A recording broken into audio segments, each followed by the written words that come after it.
जमहूरी किस्म के जो मजहबी लोग हैं उनकी तरफ से हमारे ऊपर एक सवाल किया जाता है कि आप कुछ ऐसा तरीका बताएं वोटों के अलावा कि जिसके ज़रिए हम असम्बली में पहुंच जाएं। ये सवाल करते हैं वो लोग जिस वक़्त हम वोटों और जमहूरियत की मुखालफत करते हैं, उस वक़्त वो कहते हैं कि आप कुछ ऐसा कोई ऐसा तरीका बताओ कि जिसके ज़रिए हम असम्बली में पहुंच जाएं। तो उन मेहरबानों को मैं कहना चाहता हूं कि लगता है कि आपको हमारे मौक़िफ़ का इल्म नहीं। अगर इल्म है तो आप जो है तजाहुल आरफाना इख्तियार करते हो। हमारे नज़दीक जमहूरियत और वोट जो है हम इसको हराम समझते हैं। इसका हिस्सा बनना अपने लिए भी हराम और नाजायज़ समझते हैं और दूसरों के लिए भी हराम और नाजायज़ समझते हैं। तो जब हम इसको समझते ही हराम है तो आप हमसे इसमें जाने का तरीका नहीं पूछ सकते। भाई तरीका बताओ, भाई जिस तरीके के साथ हम असम्बली में पहुंच जाएं। तो जिस वक़्त हम उसे समझते ही हराम है तो हम आपको कैसे उसका तरीका बताएं। भाई आप हमसे ये पूछें भाई इस्लामी निज़ाम हुकूमत वो कैसे कायम होता है। ये तो जमहूरियत काफिराना निज़ाम है। वोट, जमहूरियत, असम्बली ये काफिरों का वज़ा करदा निज़ाम है। हमें तो इस्लाम में ना कहीं वोट नज़र आता है, ना कहीं जमहूरियत नज़र आती है, ना कहीं असम्बली नज़र आती है। इस्लामी निज़ाम खिलाफत जो है आप उसके मुताल्लिक सवाल कर सकते हैं भी वो कैसे कायम होता है, उसके मुताल्लिक आप हमसे सवाल करें, इंशाअल्लाह ताला हम आपको जवाब देंगे। रहा आप हमसे ये पूछें कि भाई वोटों के अलावा असम्बली में पहुंचने का क्या तरीका है, तो ये हम आपको नहीं बता सकते। ये तो काफिराना निज़ाम है। जो उनका तरीक़ाकार होगा काफिराना वही होगा, उसके ज़रिए पहुंच सकते हैं। कोई इस्लामी तरीका जो है वो नहीं इसमें लाया जा सकता। अभी निज़ाम जब बनाया ही यहूद व नसारा का हुआ है तो उसमें एक इस्लामी तरीका कैसे हम मुसलमानों को वो इस्तेमाल करने की इजाज़त देंगे, कैसे हो सकता है ये मुमकिन। रहा अब अगर आप हम पर ये सवाल करें जो आप करते भी हैं भी जब कोई इस्लामी तरीका है ही नहीं, यही तरीका है, तो कम अज़ कम हमें तो मना ना करा करो। और कम अज़ कम यानी आप हमसे ये मुतालबा करते हैं कि जिस वक़्त हम लोगों को मना करते हैं वोटों और जमहूरियत से, तो उस वक़्त मजहबी लोगों से ये सवाल आता है कि जब बज़ाहिर है वोटों के अलावा कोई दूसरा तरीका तो नहीं है असम्बली में पहुंचने का, तो वो आगे ये सवाल करते हैं भी जब दूसरा तरीका नहीं है यही तरीका है तो कम अज़ कम हमें इससे तो ना रोको। तो उन मेहरबानों को मैं ये जवाब देता हूँ भी हम आपके खैर ख़्वाह हैं, हम आपको बद मज़हबी से और दीन दुश्मनी से हम आपको बचाना चाहते हैं। मुसलमानों के हम खैर ख़्वाह हैं। हमें कोई किसी किस्म की किसी से कोई ज़ाती दुश्मनी नहीं है। हम ज़ाती दुश्मनी की बिना पर लोगों को मना नहीं करते, बल्कि तुम्हारे दीन और ईमान और इज़्ज़त और गैरत के खैर ख़्वाह बनकर तुम लोगों को ऐसी बातों से रोकते हैं कि बाज आ जाओ। क्यों? ये जो तरीका हम आपको जिस तरीके से रोकते हैं ये ऐसा तरीका है कि ये तरीका बंदे को दीन का मुखालिफ बना देता है, मज़हब का मुखालिफ बना देता है। ऐसा बेईमान तरीका है वोटों के ज़रिए असम्बली में जाने का जो बंदे को ही बेईमान बना देता है। असम्बली में जाकर तो जो कुछ होता है वो बाद की बात है। असम्बली में जाने से पहले ही बंदे को इस्लाम का दुश्मन भी बना देता है, बंदे को मज़हब का दुश्मन भी बना देता है। ये वोटों के ज़रिए असम्बली में जाने का जो तरीका है इस पर मैं आपको दलाइल दूंगा। आप इंशाअल्लाह ताला दूध का दूध और पानी का पानी आपके सामने हो जाएगा। बात को ज़रा समझने की कोशिश कीजिए कि यही तरीका है। मानते हैं हम कि तरीका यही है, लेकिन हम इस तरीके को नाजायज़ समझते हैं अपने लिए भी और दूसरे मुसलमानों के लिए भी।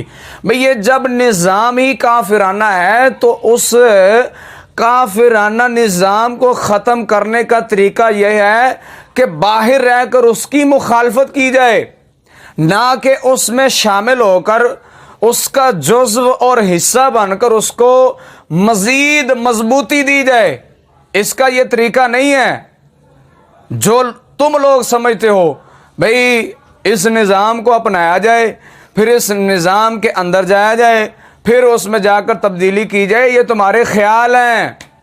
मजहबी लोगों की कभी भी जमहूरियत में हुकूमत नहीं आ सकती, नहीं आ सकती, नहीं आ सकती, इसलिए कि इस निज़ाम में सियासत का मजहब से और मजहब का सियासत से कोई ताल्लुक नहीं है। जी आपने शायद अपने बाबा जी मिस्टर जिन्ना की अभी तक वो तकरीर नहीं सुनी जो उन्होंने पाकिस्तान के आज़ाद होते वक्त की थी।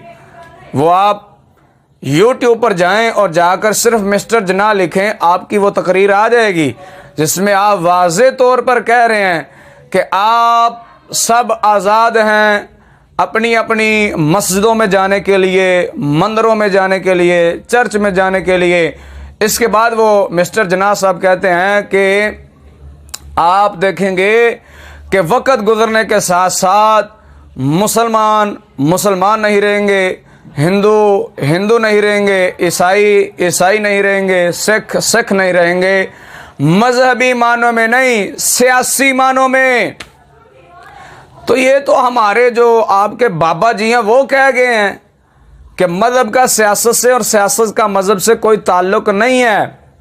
तो लिहाजा ये जमहूरी काफिराना निज़ाम अगर इसको ख़त्म करना है तो बाहर रहकर इसकी मुखालफत की जाए, बाहर रहकर दूसरे मुसलमानों को रोका जाए, ना कि इसमें जाकर उसका जुज़्व और हिस्सा बनकर उसको मज़ीद मजबूत किया जाए।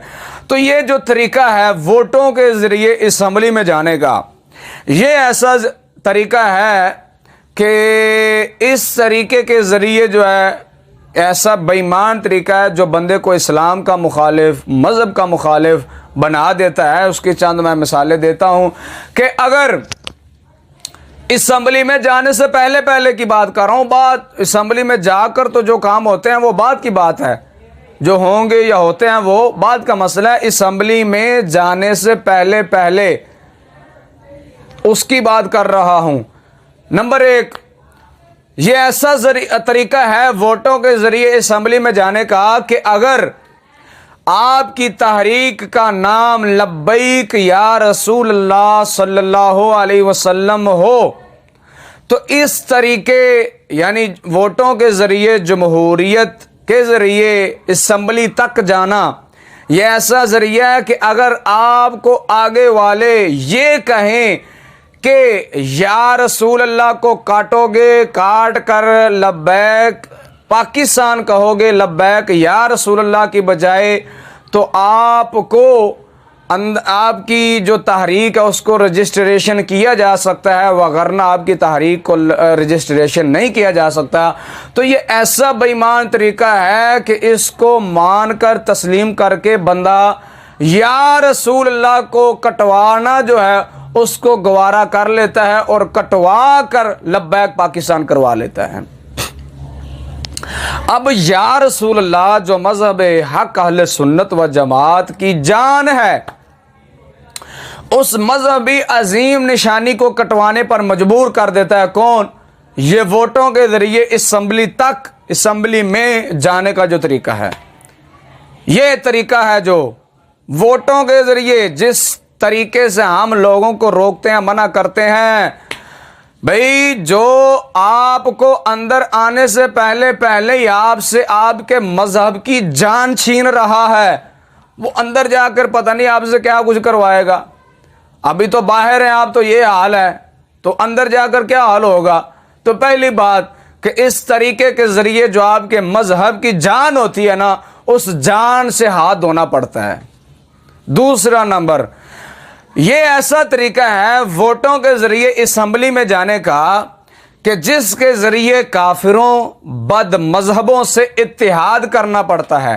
ईसाइयों को अपने स्टेजों पर बिठाना पड़ता है और इस तरह बिठाना पड़ता है, एक तरफ हमारी औरत होती है और साथ उसकी बगल में ईसाई को बिठाना पड़ता है। ये ऐसा तरीका है वोटों के जरिए असेंबली में जाने का कि ईसाइयों जैसे कुफार को अपना इत्तेहादी बनाना पड़ता है और बद मजहबों को, देवबंदियों को, वहाबियों को, शियों को, इमरान जैसे राफजी को अपना इत्तेहादी बनाना पड़ता है। और हाफिज सईद के बेटे के साथ बैठकर गपशप बड़े अच्छे अंदाज में, खुश तबई के अंदाज में उसके कान में सरगोशियां की जाती हैं। ये ऐसा तरीका है कि इस तरीके के जरिए हाफिज सईद के लिए ये तारीफी कलिमात कहे जाते हैं कि जब जब माएँ हाफिज सईद जैसे बेटे पैदा करेंगी, अगर इल्म या इश्क सरिया सितारे तक पहुंच जाए तो हाफिज सईद जैसे वहां से जाकर उसको ले आएंगे। तो ये ऐसा जरिया है, तरीका है वोटों के जरिए असेंबली तक जाने का कि बद मजहबों के लिए तारीफ के पहाड़ जो हैं वो बनाने पड़ते हैं, पहाड़। आप अलैहिस्सलाम ने फरमाया जिस वक़्त बद मजहब फासिक की तारीफ की जाती है उस वक़्त अल्लाह रब्बुल आलमीन गदब फरमाता है और उसका अर्श हिल जाता है। और जब फासिक की तारीफ की जाए तो अल्लाह रब्बुल आलमीन गदब फरमाता है और उसका अर्श हिल जाता है। आप ज़रा मुझे बताएं, बद मजहब जो है वो जो बद मजहब फासिक से 1000 गुना ज़्यादा बदतर है, उसकी जब तारीफ इन लफ्ज़ों के साथ की जाए जो लफ्ज़ इमाम आज़म अबू हनीफ़ा के लिए आए हैं, उन लफ्ज़ों से तारीफ की जाए तो बताएं मेरे अल्लाह को कितना गदब आया होगा और अल्लाह का अर्श किस कदर हिला होगा। और आप अलैहिस्सलाम ने फरमाया मन वक्करा साहिब बिदअतिन फ़क़द आना अला हदमिल इस्लाम, जिसने किसी बिदअती की ताज़ीम की, इकराम किया, तौकीर की, उसने इस्लाम के डाने पर मदद की। और मैंने कहा वोटों के ज़रिए असेंबली में जाने का ये ऐसा तरीका है, अगर बंदा इस्लाम लाने की भी नीयत से इसको इस्तेमाल करे तो इस्लाम लाना तो कहाँ रहा, अपना इस्लाम बचाना भी मुमकिन नहीं रह जाता। इस्लाम लाना तो कहाँ रहा, अपना इस्लाम बचाना भी जो है वो नामुमकिन हो जाता है। बद मजहबों के सामने झुकना पड़ता है। बज़ाहिर है भाई, जब वोट इकट्ठे करने हैं तो उसके लिए देवबंदियों के दरवाज़ों पर जाना पड़ेगा, वहाबियों के दरवाजे पर जाना पड़ेगा, शियों के दरवाजे पर जाना पड़ेगा। तो ये खिरात इस तरह मांगनी पड़ेगी सबसे। तो ये ऐसा ज़रिया है वोट गंदा जो आपको आपके इस्लाम का मुखालिफ बना दे, आपको आपके मजहब का मुखालिफ बना दे। तो आप अलैहिस्सलाम की ये हदीस कहाँ जाएंगी, मन वक्करा साहिब बिदअतिन फ़क़द आना अला हदमिल इस्लाम, ये कहाँ जाएंगी। बाद मजहबों की ताज़ीम, उनका इकराम, उनकी तारीफ़ में इतने इतने बड़े पुल बांध देना, ये अहादीस किन के बारे आई हैं। तो ये ऐसा ज़रिया है वोट कि इसके ज़रिए बंदा इस्लाम का मुखालिफ बन जाता है और अपने मज़हब का मुखालिफ बन जाता है। नंबर 3, और ये वोट ऐसा ज़रिया है कि इसके ज़रिए अपनी औरतों को बाहर निकालना पड़ता है गैर मर्दों में, खा सैयदादियाँ हों खा गैर सैयदादियाँ हों, सब को बाहर निकालना पड़ता है।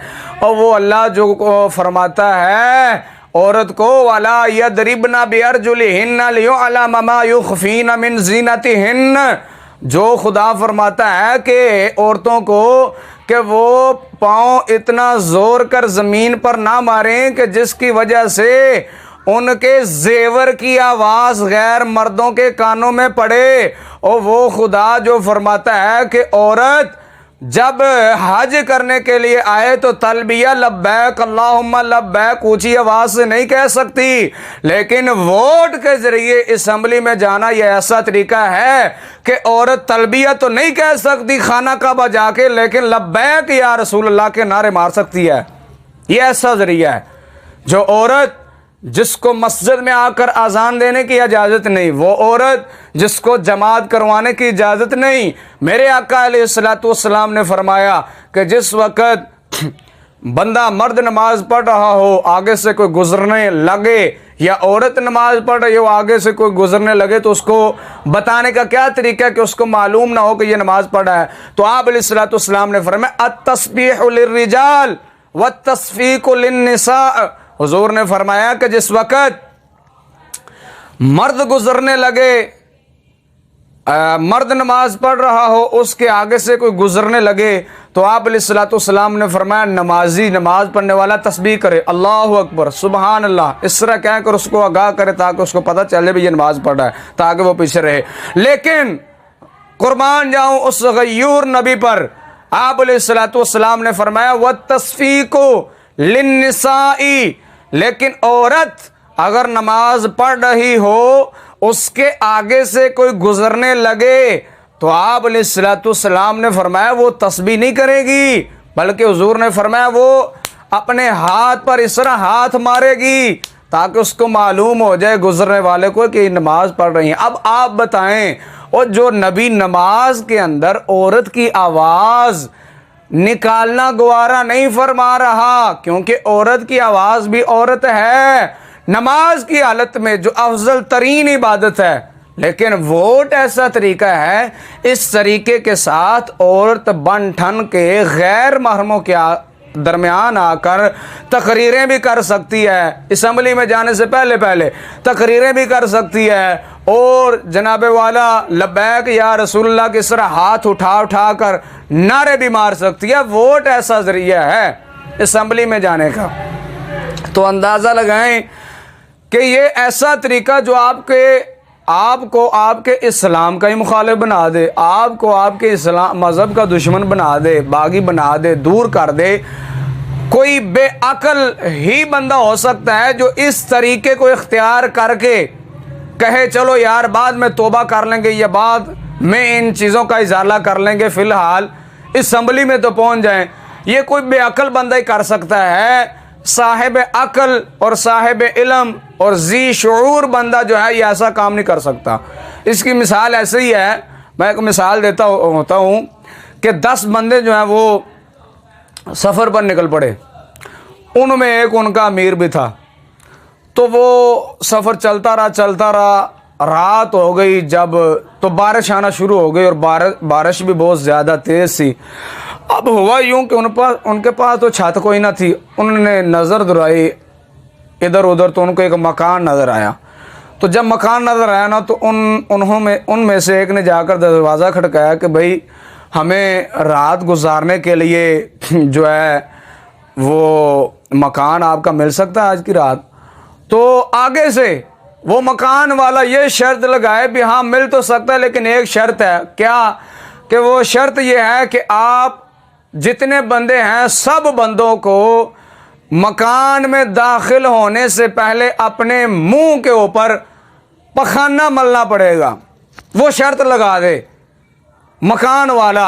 अब इंतहाई बेवकूफ़ और बेअकल उनका अमीर होगा जो कहे चलो यार कोई मसला नहीं, वक्ती तौर पर हम अपने मुंह पर पखाना लगा लेते हैं, मल लेते हैं, बारिश से बच जाएंगे, अंधेरी रात है इससे बच जाएंगे, अंदर जाकर हम धो लेंगे। बेअकल और बेज़मीर बंदा ये बात कर सकता है, लेकिन अकल मंद और दना बंदा वो कभी भी गवारा नहीं करेगा कि अपने मुंह पर पखाना माले। वो कहेगा भाई बाहर रात को बाहर बारिश में रहना तो गवारा है, लेकिन ये मुकाला मलना गवारा नहीं है। लेकिन आप ये तो पखाना है जो सिर्फ और सिर्फ आपके मुंह पर आएगा, लेकिन इधर अपने इस्लाम से हाथ धो बैठना, अपने मज़हब से हाथ धो बैठना, ये गवारा करके बैठ जाना, ये उस पखाना मलने वाले से भी ज़्यादा बेअकल हैं जो अपने मज़हब से हाथ धो बैठते हैं, जो अपने इस्लाम से हाथ धो बैठते हैं, अपने इस्लाम का मुखालिफ बन जाते हैं, अपने दीन का मुखालिफ बन जाते हैं, अपने मज़हब का मुखालिफ बन जाते हैं। तो ये चीज़ें हैं। तो आप ज़रा ख़ुद इस पर तवज्जो दें, ज़रा समझें कि जो हमसे पूछते हैं भी वोटों और जमहूरियत के अलावा कौन सा तरीका है असम्बली में जाने का, हम कहते हैं भी ये जब मुसलमानों का तरीका ही नहीं है तो हम आपको कैसे बताएं भाई ये तरीका इस्लामी, आप इसके ज़रिए असम्बली तक जाएं? ऐसा तो मुमकिन नहीं है। जब ये निज़ाम काफरों का बनाया हुआ है, वज़ा करदा है, तो तरीका भी उनका होगा। तो जो तरीका उनकी तरफ से आएगा वो इस्लामी तो नहीं होगा, गैर इस्लामी होगा। जो आपसे आपका या रसूलुल्लाह जो है नारे से वो भी कटवा देगा, आपको बद मज़हबों का इत्तेहादी भी बना देगा, कुफार का इत्तेहादी बना देगा, आपकी औरतों को जो है घर से चार दीवारी से निकाल कर लोगों के दरमियान में ले आएगा। ऐसा तरीका है ये।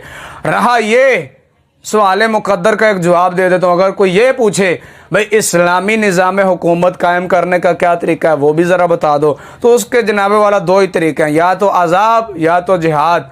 हाँ, दो ही, या तो अज़ाब या तो जिहाद। मूसा कलीम अलैहिस्सलाम के ज़माना में हुकूमत ही फ़िरौन की, तो आप उस वक़्त जिहाद नहीं कर सकते थे क्योंकि उनके पास क़ुव्वत और ताकत नहीं थी। तो अल्लाह ताला ने हज़रत मूसा अलैहिस्सलाम को फरमाया आप सब्र फरमाइए, सब्र कीजिए।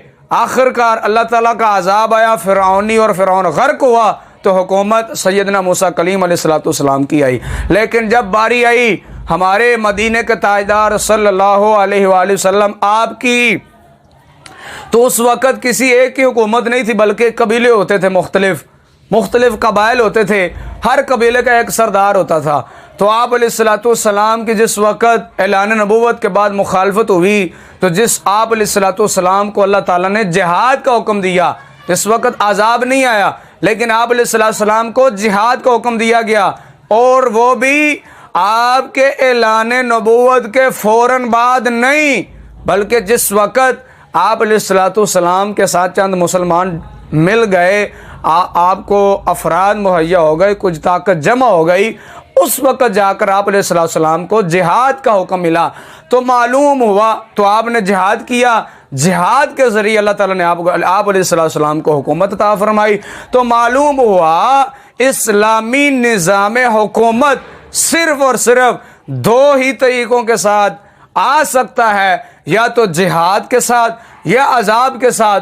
अब जिहाद की हमारे पास ताकत नहीं, और अज़ाब वो उसके लिए हमारे मुसलमानों के अंदर ऐसा वो दीन का खुलूस और ऐसा कभी ईमान नहीं कि हम दुआ करें और अज़ाब आए और जितने भी बद दीन के दुश्मन है वो गर्क हो जाएं। अब मुसलमान भी तो अंदर से वेले हैं कि अल्लाह ताला को हमारी हालत ज़ार पर रहम आ जाए तो वो अज़ाब भेजे और इन दीन दुश्मनों को गर्क करे। हम दीन के खुद मुखालिफ हैं, तो जब हम भी मुखालिफ हैं तो वो कैसे? तो मैं तो ये समझता हूँ कि अज़ाब अगर आया तो सबसे पहले जो अगर रगड़े जाएंगे ना, तो ये मौलवी रगड़े जाएंगे सबसे पहले।